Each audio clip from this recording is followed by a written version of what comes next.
बिस्मिल्लाहिर्रहमानिर्रहीम। अस्सलाम वालेकुम स्टूडेंट्स। हम लोगों ने फार्मास्यूटिक्स 1 में चैप्टर 7 स्टार्ट किया हुआ है जिसका नाम है weights and measures. Weights and measures में हम लोगों ने imperial system and metric system, दो सिस्टम्स के बारे में स्टडी किया है। एम्पेरियल सिस्टम अमूमन ऑल सिस्टम कहलाता है, जबकि आजकल जो है मैट्रिक सिस्टम को ज़्यादा प्रेफर किया जाता है। हम लोगों ने इसके डिफरेंट टेबल्स स्टडी किए जो कि आपके बुकलेट में भी मौजूद हैं। उसके हिसाब से हम लोगों ने स्टडी किया है कि 1 टेबल स्पून कितने ड्राम के बराबर होगा, या फिर 1 ड्रॉप कितने मिनिमम के बराबर होता है, 1 पिंट कितने ऑन्स के बराबर है। हम डिफरेंट टाइप्स के हमने स्केल्स के थ्रू इनको स्टडी किया। फिर हमने ये भी जाना है कि एम्पेरियल सिस्टम के अंदर लेंथ को इंच, फीट एंड यार्ड से ज़ाहिर किया जाता है, जबकि हम अगर एरिया लेते हैं तो स्क्वायर फीट एंड एकर्स में ले रहे होते हैं। जबकि अगर हम मैट्रिक सिस्टम की तरफ आते हैं तो मैट्रिक सिस्टम के अंदर ये स्केल्स जो है डिफरेंट हो जाते हैं, इनके स्टैंडर्ड्स डिफरेंट हो जाते हैं और यूनिट्स डिफरेंट हैं। जैसे हम अगर मास ले रहे हैं तो हम यहाँ पे लेते हैं किलोग्राम, मैट्रिक सिस्टम में हम लेंगे किलोग्राम या ग्राम, मिलीग्राम्स। जबकि अगर हम एम्पीरियल सिस्टम को देखते हैं तो वहाँ पे हम वेट्स को पाउंड्स में लेते हैं, आउंस में लेते हैं। पाउंड्स वैसे अभी भी यूज़ हो रहा होता है कहीं कहीं, जैसे हम केक जब परचेज़ करते हैं तो हम पाउंड में ले रहे होते हैं, 1 पाउंड का केक, 2 पाउंड का केक। लेकिन हम दूसरे जो वेट्स अगर माप रहे होते हैं, किसी भी वज़न कर रहे होते हैं, तो हम केजी यूज़ करते हैं जो कि एम्पीरियल सिस्टम का हिस्सा है। इसी तरह हमने स्टडी किया कि डेसीग्राम कितना होगा, कि डेसीग्राम में क्या होगा, सेंटीग्राम किसको ज़ाहिर कर होगा, सेंटी का वर्ड जहाँ पे होगा वो 100 को ज़ाहिर कर रहा होगा। अगर मिली का वर्ड है देन वो हम देख रहे होते हैं कि वो 1000 की तरफ जा रहा होता है। इस तरह डेसी 10 को अमूमन ज़ाहिर करता है। फिर हम लोगों ने ये भी स्टडी किया प्रीवियस लेक्चर्स के अंदर कि इसी तरह मुख्तलिफ़ किस्म की स्केल्स बनाकर हम लोग स्टैंडर्ड यूनिट्स ऑफ मेजर्स के थ्रू मैट्रिक सिस्टम के अंदर यूज़ कर रहे होते हैं। अब हम कुछ न्यू चीज़ें इसके अंदर एडिशन मैंने की हैं आज के लेक्चर के अंदर। एक और टेबल शामिल किया है जो कि हम स्टडी करेंगे। यहाँ पर एक टेबल दिखाया गया है जिसके अंदर दिखाया गया है 20 ड्रॉप्स 5 ml के बराबर होता है। 20 ड्रॉप्स में 5 कतरे, जब हम किसी मेडिसिन के, किसी सिरप के या किसी भी लिक्विड डोजेज फॉर्म के 5 हम कह सकते हैं 20 ड्रॉप्स लेते हैं। 20 ड्रॉप्स जब हम किसी भी लिक्विड के ले रहे हैं उसके अंदर 5 ml क्वांटिटी होगी, हम कह सकते हैं 5 ml उसके अंदर मौजूद है। अगर हम ml में कन्वर्ट करें उन ड्रॉप्स को, 20 ड्रॉप्स। इसी तरह 1 ड्रॉप की जब हम बात करते हैं, एक ड्रॉप के अंदर 0.06 ml अमाउंट मौजूद होती है, 0.06 ml अमाउंट मौजूद होती है एक ड्रॉप में, और 20 ड्रॉप्स में 5 ml मौजूद होगा। इसी तरह 1 टीस्पून, अगर हम कहें कि 1 टीस्पून को अगर mls में तक हम चेंज करते हैं, क्योंकि ये डोमेस्टिक यूनिट हैं। 1 टीस्पून, 1 कप या 1 डिज़र्ट स्पून, ये तमाम डोमेस्टिक हमारे स्केल्स होते हैं जो कि हम अमूमन घरों में या आम तौर पे इस्तेमाल कर रहे होते हैं। लेकिन जब हम इसे ml में तब्दील करेंगे, हम इस मैट्रिक सिस्टम में तब्दील करते हैं, तो 1 टीस्पून 5 ml के बराबर होगा। 1 टीस्पून 5 ml के बराबर होता है। इसी तरह 1 गैलन, जब हम 1 गैलन की बात करते हैं उसमें 3.785 लीटर होगा, 3.75 लीटर होगा। इसी तरह 1 पिंट पर इक्वल टू होता है 473.16 ml के। अगर हम 16 टीस्पून लें देन वो इक्वल होता है 1 कप के, 1 कप के बराबर होते हैं। और 1 टी कप जो है वो 120 ml के बराबर होता है, 120 ml के बराबर होता है। इसी तरह हम अगर बात करते हैं 1 फ्लूइड आउंस की, उसमें 29.53 ml होता है। और फिर अगर हम देखते हैं 1 लीटर में 38.8 फ्लूइड आउंस मौजूद है, अगर आउंस में उसे फ्लूइड आउंस में हम तब्दील करते हैं। इसी तरह हम अगर 1 टेबल स्पून की बात करते हैं, पहले हमने टीस्पून की बात की। टीस्पून जब हम कहेंगे, टीस्पून छोटा चम्मच होता है, इसके अंदर 5 ml आती है क्वांटिटी। लेकिन जब हम टेबल स्पून लेते हैं, टेबल स्पून बड़ा वाला चम्मच होता है जिसको इसमें क्वांटिटी आती है 15 ml। 1 टेबल स्पून अगर फुल भर के लेंगे तो उसमें 15 ml आएगा, मीन्स 3 छोटे चम्मच, क्योंकि एक टीस्पून में हम कह रहे हैं 5 ml आ रहा है, तो 1 टेबल स्पून में 15 ml। इसका मतलब ये हुआ कि 1 टेबलस्पून में 3 टीस्पून शामिल होते हैं। इसी तरह 1 डिज़र्ट स्पून मीन्स जिससे हम मीठा खाते हैं, वो वाला साइज़ का चम्मच 1 डिज़र्ट स्पून में 8 ml होता है, जबकि 1 टी कप फुल में 120 ml की क्वांटिटी मौजूद होती है। इसी तरह 1 थम्बलर अमूमन एक ग्लास टाइप ही चीज़ है, जिसमें अमूमन हैंडल तो नहीं होता लेकिन वो ग्लास अपीयरेंस दे रहा होता है। तो इसे 1 थम्बलर जो है 240 ml रखता है, इसमें इतना क्वांटिटी आ सकती है। एडवांटेज अगर हम देखें, एडवांटेज क्या है किसी भी हम कह सकते हैं मैट्रिक सिस्टम की क्या एडवांटेज है। अमूमन this system is used all over the world for scientific work. अमूमन साइंटिफिक वर्क में यही इस्तेमाल होता है आजकल। लेटेस्ट जो है कन्वर्जन्स परसेंटेज में वो इजी बना देता है। इसके अलावा calculation become easy and simple, इसके अंदर जो कैलकुलेशन होंगी वो इजी एंड सिंपल होंगी।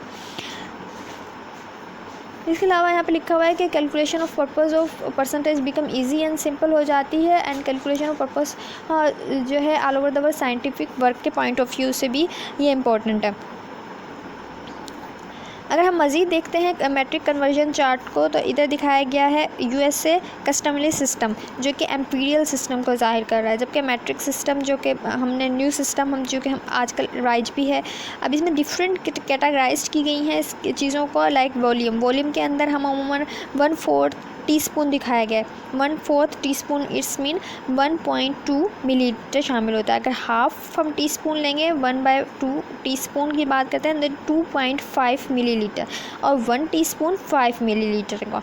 इसी तरह हम 1 टेबल स्पून अगर हम लें तो इसमें दिखाया गया है 15 मिलीलीटर। इसी तरह कप्स का भी हिसाब बताया गया, 1 कप के में 240 मिलीलीटर आएगा। अगर हम मैथ्स के पॉइंट ऑफ व्यू से, वेट के पॉइंट ऑफ व्यू से बात करते हैं तो 4 आउंस 110 ग्राम्स के बराबर होता है। इसी तरह टेम्परेचर हम लेते हैं तो इन्हें डिफरेंट फ़ारेनहाइट एंड सेल्सियस के इस पॉइंट ऑफ व्यू से यहाँ पे दिखाया गया है। लेंथ भी यहाँ पे दिखाई गई है सेंटीमीटर्स एंड इंच को सेंटीमीटर में अगर कन्वर्ट करेंगे तो कितना होगा। जिस तरह अगर हम 9 इंच ले रहे हैं तो 23 सेंटीमीटर के कन्वर्जन के बराबर होगी। डोजेज कैलकुलेशन कन्वर्जन में जब ये देखते हैं, पोसोलॉजी कहलाता है ये, इसको कह रहे हैं it is the branch of medicine dealing with the doses. Pos meaning dose and logy means science. ये स्टडी भी ले सकते हैं हम। तो posology is a branch of medical science which deals with the dose और quantity of drugs which can be administered to a patient to get the desire pharmacologically action. Posology एक ऐसी मेडिकल साइंसेज की branch है जिसमें हम doses and quantity of drugs के बारे में स्टडी कर रहे होते हैं कि कितनी ड्रग जो है हमारे लिए फ़ायदेमंद है, कितनी ली जाएगी किसी बीमारी के अंदर। Then dose and quantity of drugs study करते हैं which can be administered to a patient to get their desired pharmacologically action, यानी कि वो मिकदार दवाई की जो कि डिज़ायर जो हमारा मतलूबा फार्माकोलॉजिकली एक्शन है वो दे रही हो, उसके बारे में स्टडी कर रहे होते हैं पोसोलॉजी में। तो पोसोलॉजी ब्रांच है मेडिकल साइंसेज की जिसके अंदर हम dose and quantity of drugs के बारे में स्टडी करते हैं। The dose of the drug can not be fixed rigidly because various factors are responsible, age, sex, severity of the disease. अमूमन डोज कोई फ़िक्स्ड पैमाना नहीं है कि अगर एक बंदे के लिए हम डोज प्रिस्क्राइब करें 300 mg, दैन वो किसी और पर्सन के लिए भी एग्जैक्टली वही फॉलो किया जाए रूल, क्योंकि अमूमन एज के साथ डोज चेंज होती रहती है। बच्चों के लिए मुख्तलिफ होती है, बड़ों के लिए मुख्तलिफ होती है, बूढ़ों के लिए मुख्तलिफ है। इसी तरह जेंडर के हिसाब से भी चेंज हो जाती है, फ़ीमेल में और मेल के अंदर भी डोज चेंज हो सकती है। सीवियरिटी ऑफ डिज़ीज़ के हिसाब से कि कितना सीवियरिटी है, कितनी जो है किस स्टेज के ऊपर है आपकी डिज़ीज़, उसके हिसाब से भी डोज चेंज की जाती है। तो तमाम की तमाम चीज़ें हम स्टडी करते हैं पोसोलॉजी में। पोसोलॉजी में ये आपके लिए इन्फॉर्मेशन के लिए था। इसके अलावा हम डोजेज कैलकुलेशन कन्वर्जन में इस्तेमाल कर होता था 1 अगर मिलीग्राम को हमें कन्वर्ट करना है किसी और यूनिट के अंदर, देन हम उसे इजीली कन्वर्ट कर सकते हैं। लाइक अगर 1 लीटर को हम कन्वर्ट 1 लीटर हम किसके बराबर होगा, ml में अगर हम ले रहे हैं 1 लीटर हमारे पास मौजूद है, अगर हम उसे मिलीलीटर में ज़ाहिर करना चाहते हैं तो हमें पता चलेगा 1000 मिलीलीटर के बराबर होता है। इस तरह 1 मिलीलीटर 1 cc के बराबर होता है। 5 ml 1 टीस्पून, 3 टीस्पून में 1 टेबल स्पून होगा, 15 ml में 1 टेबल स्पून होगा, 30 ml में 1 आउंस होता है। 1 आउंस में 2 टेबल स्पून लिया जाता है अमूमन। 1 kg में 2.2 पाउंड होगा। इसी तरह 8 आउंस में 1 कप होता है। यहाँ पे dose of proportionate to age के बारे में दिखाया गया। डोजेज हम जो है डोज एंड डोजेज को डिफरेंट पैरामीटर्स से देख रहे होते हैं। डोज को मालूम करने के डिफरेंट फार्मूलाज मौजूद हैं जिससे हम मालूम कर सकते हैं dose according to age, according to gender, according to weight, different parameters को इस्तेमाल करते हुए। तो यहाँ पे जैसा कि दिखाया गया, there are number of methods by which the dose for a child can be calculated by adult dose, like Young's formula, Dilling formula, Fried's formula and Cowling's formula. Young's formula जो है, Young's formula used for calculating the dose for children under 12 years of age। 12 years of age, under the 12 years of age होगा जो children, उनके लिए इस्तेमाल किया जाता है। कैसे मालूम करेंगे हम इस तरह मालूम करते हैं इसको। ये फार्मूला दिया गया है, ये देखिए ये फार्मूला दिया गया है, इसके अंदर दिखाया गया क्या है, dose of child is equal to age in years. जितनी भी एज है उस चिल्ड्रन की वो हम यहाँ लिखेंगे, देन और मल्टीप्लाई कर देंगे उसे अडल्ट डोज के साथ। अगर आपको अडल्ट की डोज़ मालूम है और आपने किसी बच्चे की डोज़ मालूम करनी है, देन आप उस अडल्ट की डोज़ को मल्टीप्लाई करोगे उस बच्चे की एज के साथ, उसे डिवाइड कर देंगे एज इन ईयर्स प्लस 12 के साथ। जो एज है बच्चे की उसमें हम प्लस करेंगे 12 को और फिर इस अमाउंट को डिवाइड करके हम वैल्यू निकाल सकते हैं, डोज निकाल सकते हैं। जैसे यहाँ पे दिखाया गया है इसको यंग्स रूल में। यंग्स रूल में आप देखिए किस तरह हम मालूम करते हैं। ये फार्मूला है यंग्स रूल का, जिसमें चाइल्ड एज लेंगे हम ईयर्स के अंदर लेंगे और चाइल्ड एज को हम मल्टीप्लाई करेंगे 12 के साथ। देन हम क्या करेंगे, यहाँ पे देखिए एज ऑफ द चाइल्ड हमने ली, उसे मल्टीप्लाई किया हमने अडल्ट डोज के साथ। जो भी हमारे पास आया उसे हम डिवाइड करेंगे चाइल्ड एज प्लस 12 के साथ। ठीक है, अब जैसे हमें यहाँ पे सॉल्व भी किया हुआ है, ये सॉल्व किया हुआ है। अगर एज है 5 ईयर, अगर एज 5 ईयर है, देन हम 5 को मल्टीप्लाई करेंगे और अडल्ट की डोज हमें पता है 12.5 mg है, 12.5 mg है, तो हम इन दोनों को मल्टीप्लाई कर देंगे यहाँ पर। और उसके बाद जो है जो नीचे वाली वैल्यू है मीन्स चाइल्ड एन प्लस 12, इसके साथ इसको डिवाइड कर देंगे। तो देन हमारे पास 3.67 mg आएगा। 3.67 mg दिन में 2 से 3 दफ़ा डेली बेसिस पे लेनी है, पूरा डोजेज उन्होंने बताया गया है इसमें। इसी तरह एक और एग्जांपल है, यहाँ पे फार्मूला हमारे पास मौजूद है, सिर्फ हमने इसमें वैल्यूज़ लगानी है। अगर बच्चे की एज है 10 साल, बच्चे की एज है 10 साल, तो हम 10 को मल्टीप्लाई करेंगे 100 के साथ, क्योंकि बड़े की डोज़ अगर हमें मालूम है कि 100 है एडल्ट की, तो हम उसे मल्टीप्लाई कर देंगे 100 के साथ 10 को, और देन 10 और 12 को नीचे वाली वैल्यू को प्लस करने के बाद उसके साथ इसे डिवाइड कर देंगे। हमारे पास वैल्यू होगी 45.45 mg, यही डोज होगी। तो ये यंग्स रूल को निकालने का तरीका है।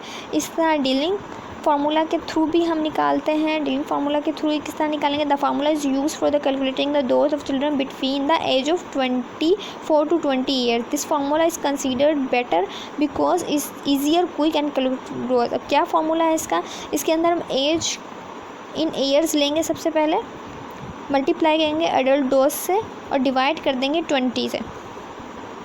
ये ड्रिलिंग फार्मूले का जो है ड्रिलिंग फार्मूला है, जिसके अंदर हम लेते हैं अमूमन अडल्ट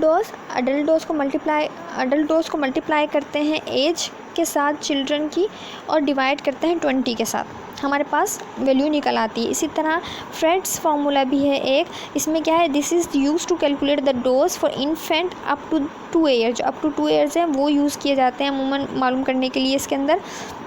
एज लेंगे मंथ्स में, ईयर में नहीं लेंगे। इससे पहले हम ईयर्स में ले रहे थे, एज यहाँ पे मंथ में लेंगे। इसे मल्टीप्लाई करेंगे अडल्ट की डोज के साथ एंड 150 के साथ इसे डिवाइड कर देंगे और हमारे पास वैल्यू आ जाएगी। काउलिंग रूल्स भी हैं। काउलिंग रूल में जो है age of the next birthday हम लेंगे या जो भी एज है उसकी वो लेंगे, कंसीडर करेंगे, उसे मल्टीप्लाई करेंगे अडल्ट डोज के साथ एंड 24 के साथ डिवाइड कर देंगे। देखिए ये एज लेंगे, देन उसे मल्टीप्लाई करेंगे अडल्ट डोज के साथ और 24 के साथ मल्टीप्लाई कर देंगे और हमारे पास चिल्ड्रन की डोज आ जाएगी। इसी तरह देखिए एग्जाम्पल में दिखाया गया है, यहाँ पर इस एग्जाम्पल दिखाया गया है, इसमें एज है 6 ईयर एज है और अडल्ट की डोज 12.5 ईयर्स है। इन दोनों को मल्टीप्लाई करने के बाद हम इसे डिवाइड कर देंगे 24 से और हमारे पास वैल्यू, हमारे पास जो है आंसर आ जाएगा यहाँ पर 3.13 mg। दिन में 2 से 3 टाइम डेली लेनी है आपने।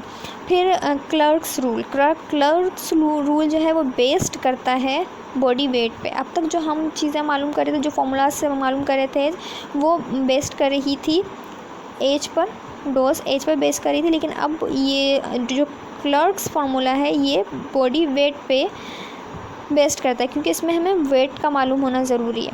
बात ये होता है बच्चे की एज अगर आपको मालूम नहीं है देन आप वहीं उसका वेट करो और वेट करने के बाद इस फार्मूले के अंदर पुट कर आप डोज मालूम कर सकते हैं। तो होगा क्या कि सबसे पहले आप वेट लेंगे पाउंड्स में, LBS जो यहाँ पे ज़ाहिर कर रहा है ये पाउंड्स को ज़ाहिर कर रहा है। वेट हम लेंगे पाउंड्स में और उसे मल्टीप्लाई करेंगे अडल्ट डोज के साथ एंड डिवाइड कर देंगे 150 के साथ, तो हमारे पास चाइल्ड की डोज आ जाएगी। इसी तरह अगर एग्जांपल के तौर पर हमारे पास हमने वेट किया और हमें पता चला 46 पाउंड है वेट, 46 पाउंड्स है वेट। यहाँ पे देखें IBS जो है वो पाउंड्स को ज़ाहिर कर रहा है। 46 पाउंड्स है वेट उसे और 12.5 mg अमूमन एडल्ट में डोज जाती है किसी भी मेडिसिन की, तो हम उसके साथ इसे मल्टीप्लाई करेंगे देन डिवाइड कर देंगे 150 के साथ। 150 के साथ इसको डिवाइड कर देंगे। यहाँ पे ये देखिए 150 के साथ हमने इसको डिवाइड किया। फिर इसके बाद हम जो हमारे पास वैल्यू आएगी वो इसकी सही डोज होगी।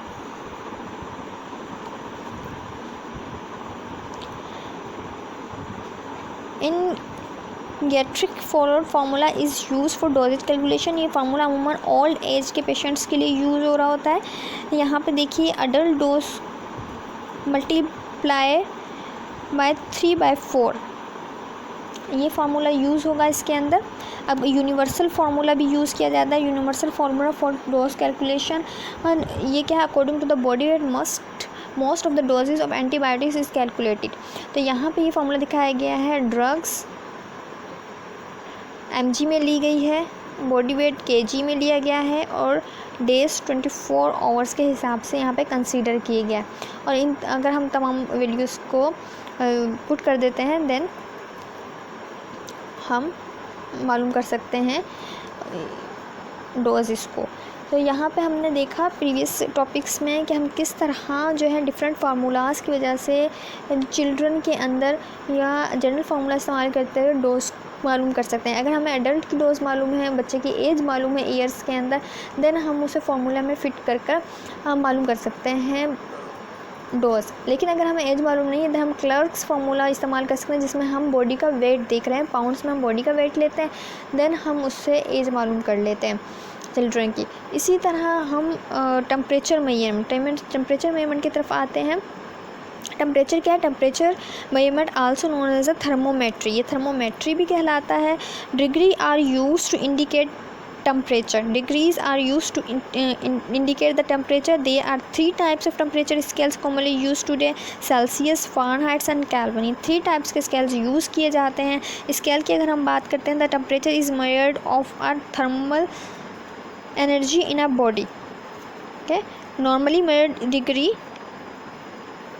uses, अब देखिए इस तरह यूज़ होती हैं ये यहाँ पर दिखाया गया है कि डिग्री जो यूज़ होती है इस तरह हम निशान से इस्तेमाल कर रहे होते हैं, सिंबल से यूज़ कर रहे होते हैं। One of the flowing scale हो सकती है फ़ारेनहाइट होगी या फिर सेल्सियस या सेंटीग्रेड। सेल्सियस एंड सेंटीग्रेड दोनों ही एक ही चीज़ के नाम है, सेल्सियस एंड सेंटीग्रेड। और देखिए इसका सिंबल क्या चीज़ है, सी डाल के इसके ऊपर डॉट्स डाल जाता है तो ये डिग्री को ज़ाहिर करता है। जो डॉट्स दिखाए गए यहाँ पे भी ये डिग्री को ज़ाहिर कर होता है। इसमें एफ़ के ऊपर जब ये डॉट डाला होता है इट्स मीन फ़ारेनहाइट, डिग्री को ज़ाहिर करा है। केल्विन के ऊपर जब ये डॉट डाला हुआ है तो इट्स मीन केल्विन को ज़ाहिर करे या टेम्परेचर की ये डिग्री है एक। अब देखिए सेंटीग्रेड इज सेल्सियस टेम्परेचर, हम इसे सेंटीग्रेड भी कहेंगे, सेल्सियस टेम्परेचर भी कहेंगे। दिस स्केल बेस्ड ऑन 0, ये किस पे बेस्ड कर रहा है, 0 freezing point of water and 100 boiling point of water पे बेस्ड कर रहा है। इसी तरह हम अगर फ़ारेनहाइट स्केल की बात करते हैं, the scale based on 32 for freezing point of water and 212 for the boiling point of water को ज़ाहिर कर रहा है। अब ये देखिए यहाँ पे जैसे कि दिखाया गया बॉइलिंग पॉइंट ऑफ वाटर है। अब फ़ारेनहाइट में हम लेंगे तो 212 डिग्री के ऊपर बॉयल होगा फ़ारेनहाइट के स्केल के हिसाब से। लेकिन अगर सेंटीग्रेड की या हम कहते हैं सेल्सियस स्केल हम लेते हैं देन 100 के ऊपर पानी बॉयल होता है। इसी तरह केल्विन के हिसाब से 373 पे ये बॉयल होगा। जबकि अगर फ्रीजिंग पॉइंट देखें तो अगर फ़ारेनहाइट स्केल के हिसाब से 32 पे फ्रीज़ होता है water, and centigrade and Celsius scale जो हम आमतौर पे इस्तेमाल कर रहे होते हैं, हमारी फ्रिज के अंदर भी अमूमन सेंटीग्रेड या सेल्सियस इस्तेमाल हो रहा होता है, तो वहाँ पर वो 0 के ऊपर फ्रीज़ होगा। जबकि अगर केल्विन में लेंगे तो 273 पे फ्रीज़ होता है। इसी तरह अगर हम नेक्स्ट देखते हैं, how can we convert between different scales of temperature, हम डिफरेंट स्केल्स ऑफ टेम्परेचर को किस तरह कन्वर्ट कर सकते हैं। लाइक फ़ारेनहाइट हमें दिए हुए तो हम उसे सेल्सियस में कैसे करेंगे, सेल्सियस दिया हुआ तो हम उसे केल्विन में कैसे करेंगे। देन फ़ारेनहाइट का फार्मूला दिया गया है यहाँ पर, ये देखिए ये फ़ारेनहाइट का फार्मूला दिया गया है। इसके अंदर हम वैल्यूज़ फिट करते हुए अगर हमें फ़ारेनहाइट का मालूम करनी है, वैल्यू कन्वर्ट करनी है हमने फ़ारेनहाइट को, तो क्या करेंगे, हम फ़ारेनहाइट टू सेल्सियस हम कन्वर्ट करेंगे। ठीक है, फ़ारेनहाइट टू सेल्सियस हम कन्वर्ट करेंगे तो हम देखिए सेल्सियस किस तरह मालूम करेंगे, भला ये फार्मूला यूज़ करेंगे। अगर हम सेल्सियस टू फ़ारेनहाइट करेंगे, अगर हम सेल्सियस टू फ़ारेनहाइट करेंगे देन एफ़ को हम यहाँ रखेंगे एंड फार्मूला के अंदर वैल्यूज़ फिट कर देंगे। सर सेल्सियस टू केल्विन हमारे पास फार्मूला मौजूद है, केल्विन टू सेल्सियस तो हमारे पास फार्मूला मौजूद है। ये डिफरेंट फार्मूलाज हैं जिनकी मदद से हम इंटरचेंज कर सकते हैं आपस में टेम्परेचर के, या कन्वर्ट कर सकते हैं एक स्केल को, एक डिग्री को दूसरी डिग्री के अंदर, एक स्केल को दूसरे स्केल के अंदर टेम्परेचर की। तो हमने ये देखा कि हम इस्तेमाल कर रहे होते हैं कौन कौन से स्केल्स, सेंटीग्रेड या Celsius scale, Fahrenheit scales and kelvin scales. ये 3 स्केल्स हम टेम्परेचर में इस्तेमाल करते हैं। थर्मोमेट्री भी कहलाता है टेम्परेचर में ये करने का अमल, या इल्म थर्मोमेट्री कह रहे होते हैं उसे। और इसमें हम centigrade, Fahrenheit and kelvin use कर रहे होते हैं। हम सेंटीग्रेड में देखते हैं कि जब हम कह रहे होते हैं कि बर्फ़ का जमना हम 0 सेंटीग्रेड से लेते हैं कि फ्रीजिंग पॉइंट क्या है, अगर पानी का फ्रीजिंग पॉइंट क्या है तो हम कहते हैं 0 सेंटीग्रेड, और बॉइलिंग पॉइंट 100 सेंटीग्रेड लेते हैं। लेकिन अगर वही चीज़ हम फ़ारेनहाइट में देखें तो 32 पे फ्रीज़ होता है पानी, और बॉयल किस पे होगा, 212 पे या 212 पे बॉयल होगा फ़ारेनहाइट्स में। तो ये डिफरेंट स्केल्स यूज़ किए जाते हैं टेम्परेचर के अंदर, डिफरेंट टर्मिनोलॉजीज़ के हिसाब से, डिफरेंट चीज़ों के हिसाब से।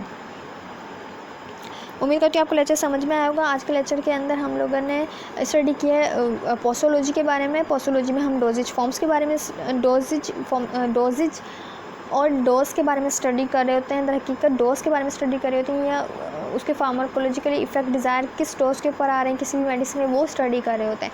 अब पोसोलॉजी के पॉइंट ऑफ व्यू से हम लोगों ने डिफरेंट किस्म के फार्मूलाज स्टडी किए जो कि अमूमन बच्चों के डोज मालूम करने के लिए इस्तेमाल किए जाते हैं, या फिर जो है ओल्ड एज में भी एक हमने फार्मूला पढ़ा कि किस तरह लिया जा सकता है उसको इस्तेमाल करते हुए। एंड डिफरेंट फार्मूले के like Dilling rule, Clark's rule, Cowling's rules, Young's rules and Frederick rules के बारे में हमने स्टडी किया। ये फार्मूलाज आप जो है अपनी कॉपी के ऊपर राइट डाउन करेंगे, प्रैक्टिस करेंगे, इसके अंदर वैल्यूज़ फिल कर तो आप लोगों को ये समझ में आ जाएंगे।